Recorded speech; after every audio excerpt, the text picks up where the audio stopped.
Morning everyone. So RS mains के aspirants जो RS mains का पेपर लिखने वाले हैं, दैट इज ये जो लेक्चर है ये उन्हीं के लिए है, राइट।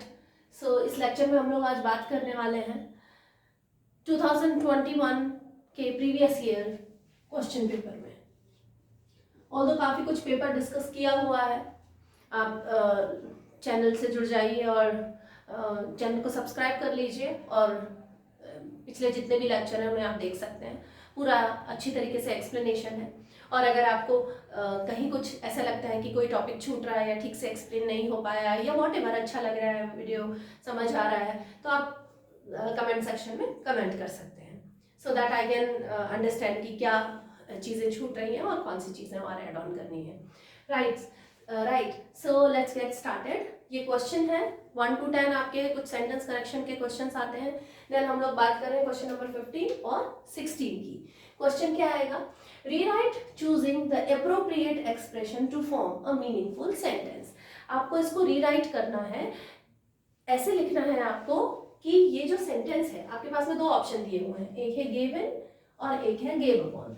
तो आपको रीराइट करना है आइदर यूजिंग गिव इन और गिव अपॉन, क्योंकि इन दोनों में से एक ही कोई राइट ऑप्शन होगा, तो आपको कोई एक ऑप्शन लेके रीराइट करना है। यहाँ पर ऐसे जगह दी रहती है, आपके पेज में ऐसे लाइनें बनी रहती हैं और जगह दी रहती है, तो वहाँ उसी स्पेस में आपको इसे रीराइट करना है। अब सेंटेंस देखिए, the army got discouraged and gave in या फिर gave upon before the opponents. ठीक है, आर्मी जो है वो डिस्करेज्ड हो गई। करेज मतलब एकदम साहसी और डिस्करेज मतलब उस निरुत्साहित हो गई, है ना, उसका जो उत्साह है वो खत्म हो गया आर्मी का।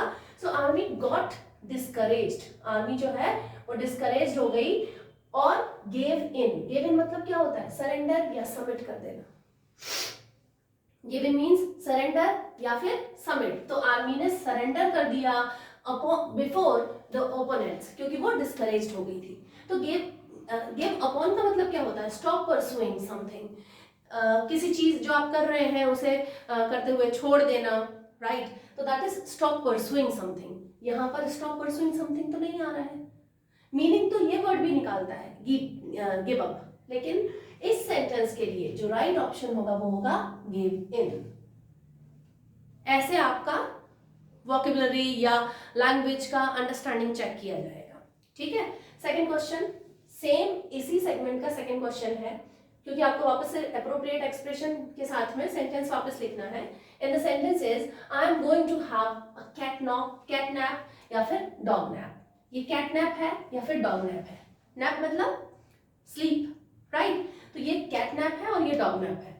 आई am going to have a cat nap या फिर dog nap while you are cooking lunch. जब तक तुम खाना बना रहे हो मैं एक कैट नैप या फिर डॉग नैप लेकर आता हूं। तो मतलब तो पता होने चाहिए ना हमें इसके।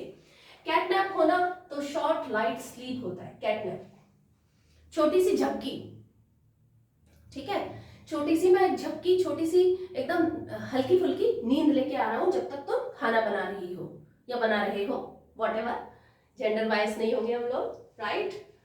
कुकिंग तो कोई भी कर सकता है, male female, right.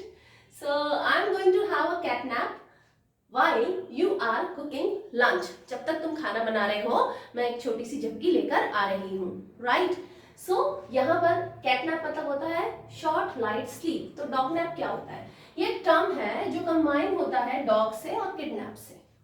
Dog and kidnap combined word है और उसको डॉग नैप बोल रहे हैं। डॉग नैप इसका मतलब होता है, जैसे किडनैप होता है, इसका मतलब है unlawful act to steal someone's dog. किसी का जो डॉग है उसको आपने अनलॉफुल, बिल्कुल आपने चुरा लिया है उसे, तो दैट इज स्टीलिंग समथिंग, चोरी करना। उसके लिए वर्ड आता है डॉग नैप। दोनों बिल्कुल अलग अलग वर्ड है, लेकिन देखिए वर्ड में अगर देखा जाए तो नैप दोनों में आ रहा है, कैट और डॉग का फर्क है। एस्पिरेंट्स कैन बी कंफ्यूज्ड, तो बहुत ध्यान से आपको सोच समझ के ये क्वेश्चंस करने हैं। ये क्वेश्चन पेपर फॉर्म ही इस तरह से होता है कि जो बहुत विजिलेंट हैं, जो समझ पा रहे हैं कि क्या डिफिकल्टी लेवल है और मुझे इतने ही दिए हुए गिवन टाइम में मुझे ये क्वेश्चन भी सही करना है, तो प्रैक्टिस इज नीडेड। आप मॉक टेस्ट पेपर दीजिए, प्रीवियस ईयर के सारे क्वेश्चन पेपर कर लीजिए, ये बहुत जरूरी है। सो दीज आर टू ऐसे ही आपके RS मेंस के एग्जाम पेपर में जो अभी जो आने वाला है 2023 का जो मेंस होगा उसमें भी इसी तरह के क्वेश्चंस आए होंगे। बहुत विजिलेंट रहना है और आराम से आंसर्स देने हैं आप।